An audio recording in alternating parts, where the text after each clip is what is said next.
بل د لفظ او معنا د همغږي کولو ځواک، لکه چې مخکې هم لږ اشاره ورته څنګزنه وشوه، کله چې موږ یو فکر یا یو معنا په الفاظو کې وړاندې کوو، نو دا الفاظ او دا معنا باید په خپلو منځونو کې سره پخلای، نه چې زموږ هدف یو شی او وړاندې کوو بل شی. کله کله په شعوري یا غیر شعوري ډول باندې ځینې خلک دغه کیږي، دا یو شی وایي، مثلا یو څه خبرې وکړي، بیا بله ورځ وایي چې زما د خبرو نه غلط برداشت شوی دی. دا که په شعوري ډول یې ویلي او بیرته د خپلې خبرې نه انکار کوي، دا بیل صورتحال دی. او که په شعوري ډول باندې نه ویلي او هغه کوم الفاظ چې د کمې معنا لپاره کارولي او ناسمې کارولي او رښتیا هم هدف دا نه، نو بیا هم یوه نقیصه ده، یوه نیمګړتیا ده. نو موږ باید کوشش دا وکړو چې د دغسې نقیصو او د دغسې نیمګړتیاو مخه ونیسو، او د لفظ او معنا د لفظ او معنا د همغږي کولو کوشش وکړو او دا ځواک ولرو. بل د وینا او بیان جذابیت دی. بیان او وینا څنګه جذابه کیږي؟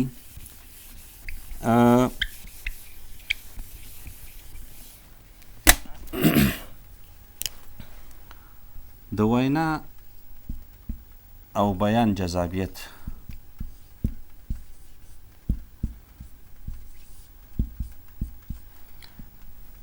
دا په څه شي کیږي؟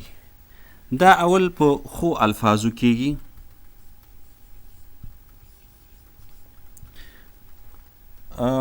په خو ژبنو ترکیبونو کیږي، په خو ژبنیو ترکیبونو،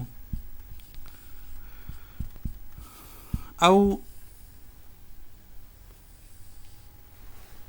د وینا په هغه مهارت کیږي چې لیکوال د خپلې ښې شیوې په مقابل کې وکاروي. بل د له نامانوسو مبتذلو کلمو له کارولو ډډه کول، دا د ښه لیکوال دغه دی، مخکې په د ښې لیکنې په دغه کې هم وغږېږو. او ګڼ نور مسایل دي چې لیکوال د لیکلو پر مهال په پام کې نیسي. د دغو مسایلو له جملې هم یو د وینا سبک دی. د وینا سبک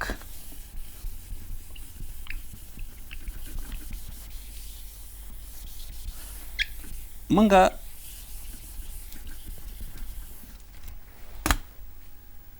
وایو چې سبک، د سبک معنا څه ده؟ د سبک معنا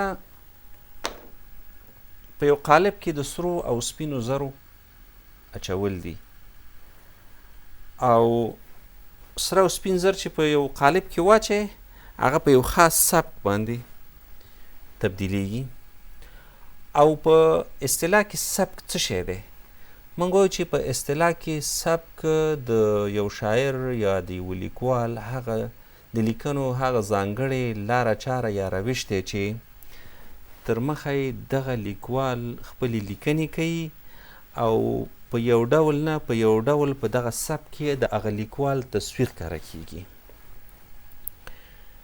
مثلا رحمان بابا د وینا خپل خاص سبک لري چې وروسته دغه سبک پالل شوی او په مکتب بدل شوی. همدارنګه خوشحال بابا، همدارنګه حمید مومن، همدارنګه په معاصر دور کې حمزه بابا او د روحانیانو سبک. یا موږ په دري ادبیاتو کې عراقي او خراساني سبک لرو، هغه سبکونه دي چې دري شاعري پرې شوی ده،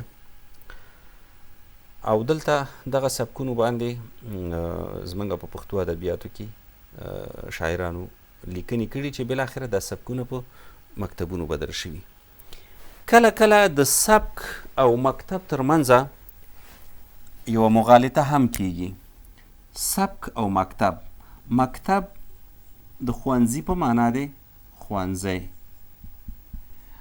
او دا سبک کله په مکتب بدلیږي، یعنی کله چې یو سبک پوخ شي وپالل شي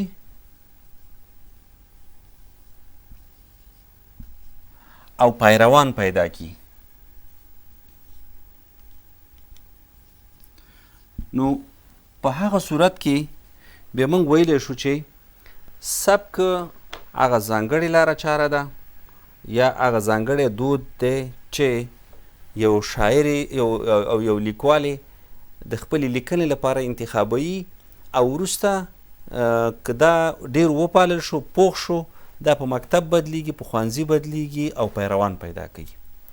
او که نه پوخ نه شو او همغسې دا سبک پاتې شو، نو موږ که د هغه شاعر د سبک په نوم باندې بللی شو. مثلا موږ وایو چې د ارواښاد الفت سبک، د ارواښاد الفت په سبک کې څه شی دی؟ د استاذ الفت په سبک کې وینا ډېره صریحه ده او د ټولنې ډېر دردونه دي. دا دردونه یې په داسې شکل باندې راخیستي دي چې مخامخ یې ټولنه انځور کړې ده. مثلا دوه جنازې، دا دوه جنازې د ټولنې داسې یو واقعیت او حقیقت دی چې د په خپلو سترګو دا واقعیت لیدلی دی، خو په داسې شکل یې راخیستی دی چې چاته یې پکې اشاره نه ده کړې، خو مخامخ ټولنې ته ورغلی. یعنی هغه انتقادي روحیه لري د نثر. همدارنګه نظم هم دی چې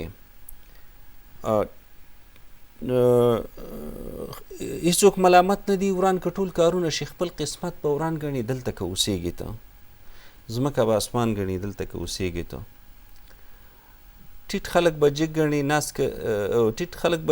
ناست که په جګ ځای کې و، ځمکه به اسمان ګڼي دلته که اوسېږي ته.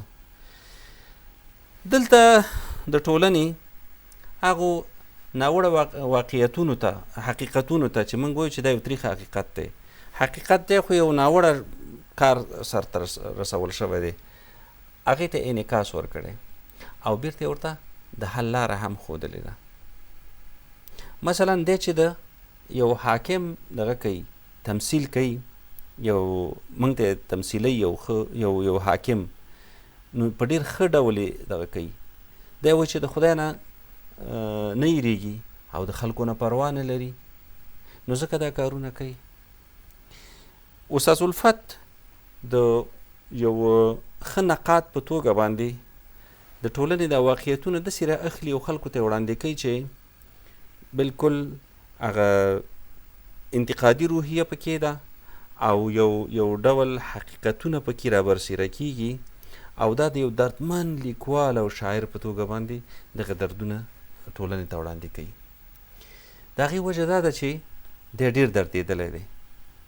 او اوس چې موږ ګورو د خپل وخت او زمان د لیکوالو په منځ کې استاذ الفت یو ډېر ښه او ځانګړی ځای لري. الفت هر څوک یې د یو انتقادي ریالیست په توګه یادوي.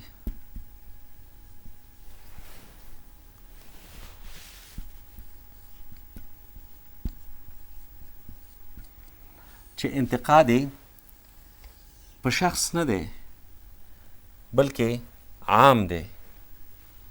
شخص مخاطب کړی نه دی چې مثلا فلانی صاحب، ځکه که هغه فلانی صاحب مشخص کړی وی خو بیا به که د هغه واکمني ختمه شوی وی بیا خو به پکې نور دغه نه و.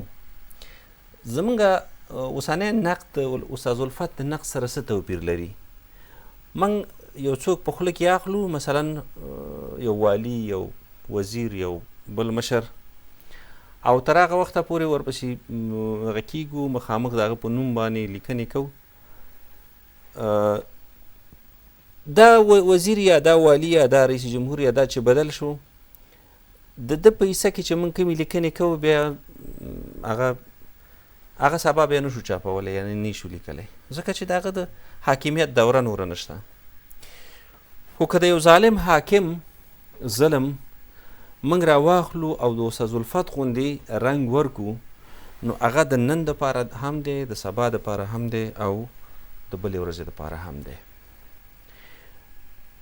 نو دا د یوه ښه لیکوال یوه ښه ځانګړنه ده چې لیکنې په داسې یو سبک باندې وکړي چې اول په هغه سبک کې دی روښانه شي، معلوم شي، او په راتلونکي کې هم دغه سبک خپل لارویان پیدا کړي.